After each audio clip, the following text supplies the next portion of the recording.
እነዚህ ሱቆች እናንተን ማለት ከ2.2 ሚሊዮን ብር ሙሉ ክፍያ እስከ ስንት ትችላላችሁ? ፒያሳ ላይ የሱቅ ባለቤት ሆናችሁ ማለት አስቡት ምን ሊሆን እንደሚችል ማለት ነው። ዳውንታውን ላይ ሰላም፣ እንዴት ናችሁ? የዘ ኢንቨስትመንት ዩቲዩብ ቤተሰቦቼ ዛሬ የማሳያችሁ ፒያሳ ላይ በሰፊው ስማችን እየተነሳ ለሆነው ኑር ሸገር ፕሮፐርቲስ ገለጻ ላደርግላችሁ ወይም እያንዳንዱ ነገሮች ዲቴል መረጃዎች ለመስጠት ነው እዚህ የተገኘ ነው። ዛሬ እንደምታዩት ሙሊታችን እየሞላን ነው። የማት ኮንክሪት ስራ እየተሰራ ነው ያለው። ይህ ሞል ምን ይዟል የሚለውን ነገር በሰፊው እናያለን። ይህ ሞል አራዳ ግራንድ ሞል ይባላል። ፒያሳ ኑር ሸገር ፕሮፐርቲስ የሚያስገነባው ሲሆን ኑር ሸገር ፕሮፐርቲስ ማለት ደግሞ የፕራይም ሪል ስቴት ሲስተር ካምፓኒ ሲሆን ፕራይም ሪል ስቴት ዴዲኬትድ ነው የሚሰራው ቤቶችን ሲሆን ኑር ሸገር ፕሮፐርቲ ወይም ኑር ሸገር ሪል ስቴት ደግሞ ዴዲኬትድ ነው የሚሰራው ሱቆችን ነው። ፕራይም ሪል ስቴት በቦሌ ጃፓን እና ቦሌ ሚሊኒየም ወይም ፕራይም በሆኑ ሎኬሽን ቤቶችን ባለ 1 መኝታ ከ6 ሚሊዮን ብር ሙሉ ክፍያ፣ ባለ 2 መኝታ በ8 ሚሊዮን ብር ሙሉ ክፍያ እየሰራ ሲሆን እነዚህን ቤቶች በተለያዩ የካሬ አማራጮች ባለ 1 እና ባለ 2 መኝታ ይዞ የመጣ ሲሆን አሁን ላይ በኮንስትራክሽን ፕሮግረስ ያለ ነው የሚገኘው።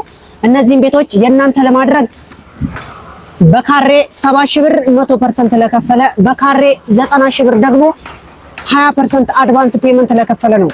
እነዚህ ቤቶች G+15 ሲሆኑ 2 ሊፍቶች፣ ስታንድ ባይ ጀነሬተር፣ በቂ የሆነ መኪና ፓርኪንግ እነዚህን የያዘ ነው። ይህም ማለት ምን ማለት ነው? አንድ ቤት ለሁለቱ ቤቶች 2 ቤድሩሞች 1 ሊፍት፣ ለዋን ቤድሩሞቹ 1 ሊፍት። ዛት ሚንስ ምን ማለት ነው? እያንዳንዱ 2 ቤቶች አንዳንድ ሊፍት አላቸው ማለት ነው። ይሄም እነዚህም በቂ የሆነ መኪና ፓርኪንግ ሲኖራቸው አሁን ላይ በጣም ኢሹ የሆነ ያለው የመኪና ፓርኪንግ ምንም ነገር የማያሳስብ መሆኑን ላሳውቃችሁ እወዳለሁ።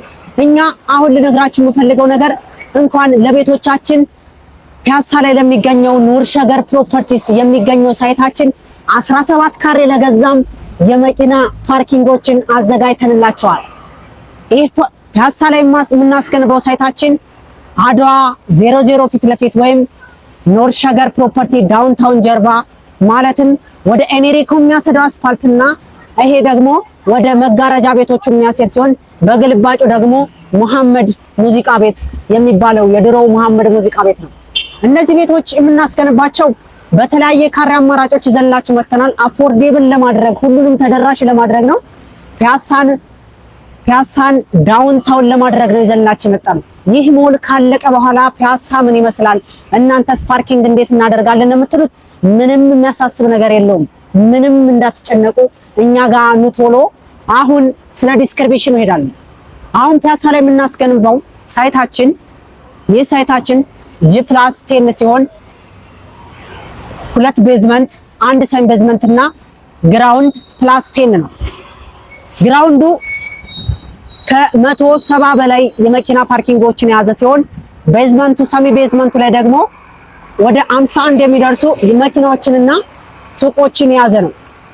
እንደዚሁም ሰሚ ቤዝመንቱ ላይ ከ500 ሺህ ብር ጀምሮ እስከ 325 ሺህ ብር ድረስ የሚደርሱ በካሬ ይዘንላችሁ መተናል። ያ ማለት 4 መግቢያዎች ሲኖሩት ይህ ሞል በሜንጌቶቹ እስከ 500 ሺህ ብር 100% ለከፈለ ደግሞ እስከ 400 ሺህ ብር ያዘ ሲሆን በሜን ሮዶቹ በሁለቱ ሜን ሮዶች ይሄ የምታዩት ሜን ሮድ ዳውንታውን ሲሆን በጀርባ ደግሞ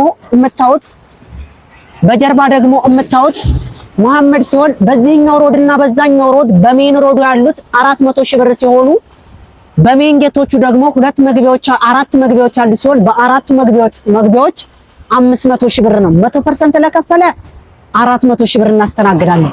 ከዛ በታችም 50 ሺህ ብርና የ50 ሺህ ብርና የ75 ሺህ ብር ቅናሾች አሉት። ምን ማለት ነው? ይሄ ማለት 50% ወይም 75% መክፈል የምትችሉ ከሆነ ከ50% እስከ 75 ሺህ ወይም ከ50 ሺህ እስከ 75 ሺህ ብር ድረስ ዲስካውንት ፓኬጆችን ይዘንላችሁ መጥተናል። አንደኛ ፈርስት ፍሎር ላይ ሲሄድ ደግሞ ከ350 ሺህ ብር እስከ 300 ሺህ ብር ድረስ ይዘንላችሁ መጥተናል። ሁለተኛ ፍሎር ላይ በምንመጣበት ጊዜ ደግሞ ከ200 ሺህ ብር እስከ 180 ሺህ ብር ይዘንላችሁ መጥተናል። ሶስተኛ ፍሎር በምንመጣበት ጊዜ ደግሞ ከ180 ሺህ ብር እስከ 175 ሺህ ብር ይዘንላችሁ መጥተናል። አራተኛ ፍሎር በምንመጣበት ጊዜ ከ150 ሺህ ብር እስከ 130 ሺህ ብር ድረስ በተለያዩ የካሬ አማራጮች ይዘላችሁ መተናል። እነዚህን ሱቆች የእናንተ ለማድረግ ከታች ያስቀመጥንላችሁን ዲስክሪፕሽኖች እነዚህን ዲስክሪፕሽኖች ካዳመጣችሁ በኋላ ወይም እነዚህን እያንዳንዱን ነገሮች ጥያቄ የፈጠሩባችሁ ነገሮች ካሉ በተለያዩ የካሬ አማራጮች ያመጣንላችሁ ምክንያቶችም ምንድነው እናንተን አፎርዴብል የሚያደርግ ሳትጨናነቁ የምትከፍሉበት የምናስረክበው 1 አመት ከ6 ወር ነው። እኛ እዚህ ላይ መንግስት የሰጠን ሜንሽን ስለሆነ ግዴታዎች ስላሉ በ1 አመት እናስረክባለን ማለት ነው። ይሄንን 1 አመት ካላስረከብን እኛ እናንተ ከከፈላችሁት 100% ላይ 0.03 ለእናንተ ቅጣት አለው።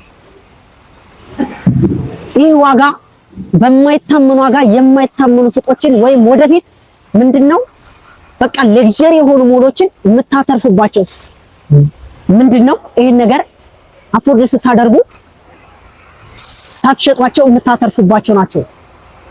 ኢንቨስትመንቲንግ ይባላል። ለምሳሌ ይሄ ሪተርን ኦን ኢንቨስትመንት ነው። አስባችሁ መገንባት ማለት ስትገዙ የሆነ ነገር ሪተርን ኦን ኢንቨስትመንቱ ነገ ጧት ምን ሊሰጠኝ ይችላል፣ ዛሬ ምን ሊሰጠኝ ይችላል የሚለውን ነገር ሪተርን ኦን ኢንቨስትመንቱን አስበን ነው እየሰራን ያለነው። እንደምታዋቸው ዛሬ ላይ የምናስገነባቸው ይሄ የኮንስትራክሽን እቃዎች ምንም ነገር ምንም ሳታስቡ ነው እያቀረብን ያለው በማይታወን ዋጋ።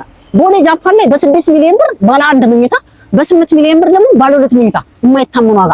ቦሌ ፒያሳ ኖርዝ ሸገር ፕሮፐርቲ የሚያስገነባው ሳይት ዳውንታውን ጀርባ ወይም አድዋ ሙዚየም ፊት ለፊት በ2.2 ሚሊዮን ብር ሙሉ ክፍያ 17 ካሬ የንግድ ሱቅ ይዘንላችሁ መተናል። ታዲያ እናንተ ምን ትጠብቃላችሁ? ይሄንን ይዘንላችሁ የመጣ ነው በተመጣጣኝ ዋጋ ሲሆን ከዚህ በተረፈ ይሄኛን ለማግኘት የምትጠቀምባቸው ሶሻል ሚዲያዎች ዋትስአፕ፣ ቴሌግራም እነዚህን እንዲሁም ውጭ ሀገር ላላችሁ ወንድም እህቶቼ ዲያስፖራዎች የ25% ዲስካውንት ይዘንላችሁ የመጣን ሲሆን እነዚህን ዲስካውንት ፓኬጆች ለመጠቀም ቤተሰብ ወይም በዲኤችኤል መጨረስ እንደምትችሉ ላሳስባችሁ እወዳለሁ። አመሰግናለሁኝ። ቤተሰቦቼ እንደነዚህ አይነት መረጃዎች እንዲደርሳችሁ ፔጁን ሰብስክራይብ፣ ላይክ፣ ኮሜንት፣ ሼር አድርጉ። እነዚህ አይነት መረጃዎች እንዲደርሳችሁ የቤት የሱቆች እንደዚሁ የተለያዩ መረጃዎች እንዲደርሳችሁ ሼር ላይክ አድርጉ።